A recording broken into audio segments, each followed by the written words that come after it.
Go to BoardGamePrices.com to find the best price on Chronicles of Crime Noir and thousands of other games.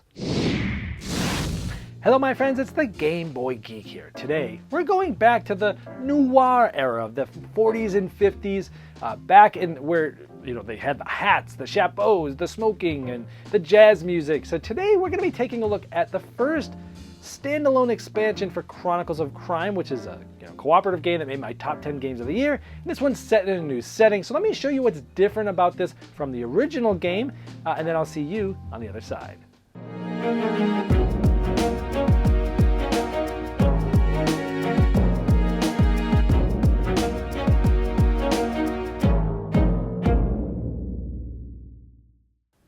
The Noir expansion comes with 30 new characters, 15 new locations, some new mechanisms, and some new special cards. Let's take a closer look.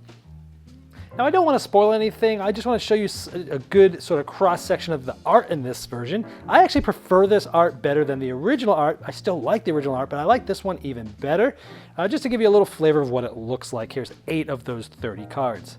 Now again, I'm not going to show you all the locations, just want to show you a little cross-section to get a flavor for the art. But here's 4 of the 15 different locations, sort of like a billiard pool hall, some brownstone homes, a little studio, a little dressing room, and a cool little movie theater or entertainment place like that with the cars of that time of the era. So lots of new locations, cool things to look at. Now, in addition to the new artwork, the new locations, the new cases, this right here is the biggest difference. There's new mechanisms in this expansion. So you can interrogate or intimidate people now, where you can scan and you can basically, while interrogating a subject, you can try to intimidate them. Sometimes good things will happen, sometimes bad things can happen. Sometimes you can try to break into a specific location that might be, might not be easy to get through the front door because of bodyguards or things like that. You can shadow or spy on somebody, and if suspects are lying or you don't believe them, you can kind of watch on them. It will kind of watch them do different things and give you some possible information. In corruption, you can try to sort of bribe characters, to give them some items or money or things like that. And these things can give you new decisions to make. Sometimes good things happen and sometimes bad things happen. It's a very simple way to add a new mechanism, but it works really well and gives you a whole lot of new options. All right, so as you can see, it's going to be more of the same, but then some different things too. So if you've liked Chronicles of Crime and you've gone through all the scenarios, or even if you haven't, for example, you don't have to have gone through the original ones to play this specific thing. You could have maybe done the first few scenarios and jump right to this. It doesn't matter. You could go right to it. Obviously, one major thing here is a whole new set of cards and a very different flavor of art. Now, when the base game came out, I played it, I looked at the cards, and I loved the artwork on there. But now, after seeing it compared to this one, I gotta say, I like this art style even better than the original. So yeah, the whole new sets of cards there, not only with the characters themselves, but also some new, those special item cards as well. I love that in the app, the music that's playing. As you know, saxophone serenades when I keep a game.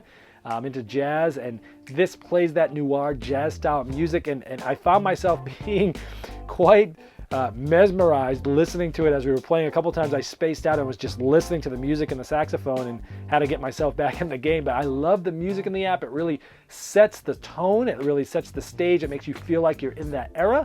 And I'm wondering if there's a way to get the actual soundtrack from that, because it is really good. But the music in the app is really good. A big thing here is the biggest, other than just having the new cards and the new scenarios, are basically these new mechanisms that work really well. You have it basically, it's going to give you some more depth, some more options of things to do. Whether you're going to be trying to bribe somebody to get some information from them, whether you're going to be spying on someone you don't know a whole lot of information about, whether you're going to be trying to break in to different spots that, hey, let's go in the back door, or maybe when you're going to be trying to intimidate somebody to get some more information from them. And I like that sometimes it'll work, other times it won't, and other times it will do bad things to you. So I think that's a cool sort of thing there. And I also like that there's 4 new cases, basically each one of them taking 60 to 90 minutes. So you've got some more content there.